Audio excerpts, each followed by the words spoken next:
For most of you guys at home, you already know what this thing is. This is the base off an old Singer sewing machine. And you know what, this one here has been kicking around at my place for about 5 years. And in that time, my wife has asked me countless times if I can just do it up, give it a coat of paint, put a top on it. And you know what, not much has happened, as you can see. So she's pretty much forgotten about this, which is all the better for me because I'm actually going to give this a little bit of a makeover and it'll be a nice surprise. So what I've done is I've given it a good going over with the wire brush just to remove any flaky bits or any rusty bits. I've given it a good wash down with some soapy water, a rinse with some clean water, and now I've made sure it's really bone dry. So now it's time to apply some coats of paint.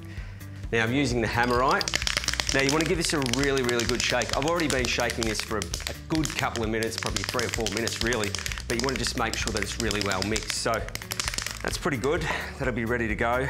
Now, we've got the windows open here. You want to use it, do this in a well-ventilated area. You can wear a mask if you want to. I always wear them.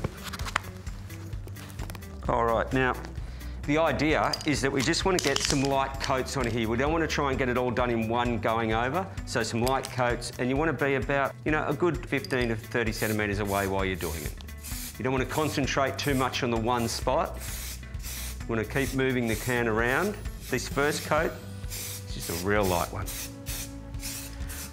Now I've gone for a nice black colour on here because at home I've actually got a lot of black ironwork inside my home with hardwood, just raw hardwood, and I want to keep the same theme going. Now this actual Hammerite that I'm using here, you'll notice there's still some rust on here, but this is designed to go directly to rust, and the beauty is I don't need a primer at all, so it saves a fair bit of time. Now, you could use this as an interior or exterior finish. For me, this will be going inside, but if it was going outside, this is going to protect your iron and your steel work for up to 8 years.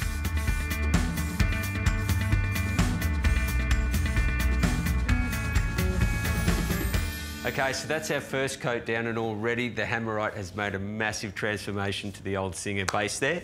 So while I'm waiting for that to sort of dry for my next coat, I'm going to just get my tabletop ready. So what I've actually done is I've cut 2 pieces of hardwood to the identical measurement, and this is a bit of a cheater's way of laminating 2 pieces together. You could normally use a dowel join with glue or a biscuit join, but this is a simple and an easy way to do it. I've just got a bit of hardwood. This is just 40 by 19 mil hardwood. I've cut a bevel at each end.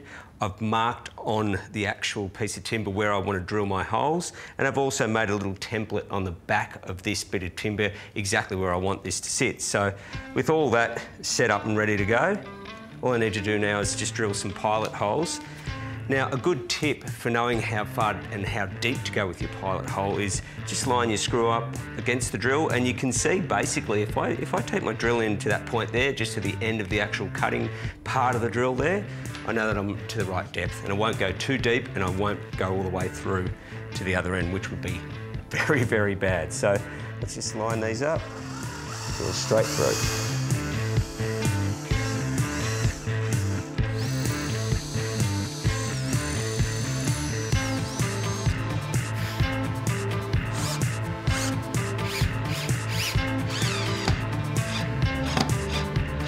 All right, so that's our screws done. Let's have a look.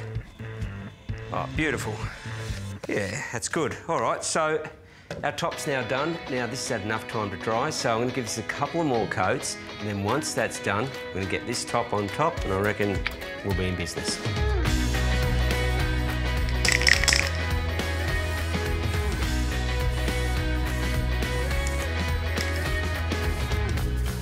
Well guys, that's all my coats done now. I've just sat the top on there and already it's really come together well. The last piece of the puzzle is just to attach this top onto the actual base. Now these Singers have got a little eyelet hole already as part of the framework, so it makes it really easy. If you just use a timber hex drive screw like this, and what I have done is I've pre-drilled with the drill just to make it nice and easy. Okay, so from here, I'm going to put the next 3 screws in, lock down this nice and tightly. Then I'm going to go through and just give these little heads a little touch up with some black paint. And it's the little things like that that really give you a nice finish. But it's come up pretty good. And these, there's a lot of these Singer bases lying around in people's sheds. And this is a really easy, simple way to put it back into nice use. You know what, I reckon my wife's going to love this. And it might have taken me 5 years, but better late than never.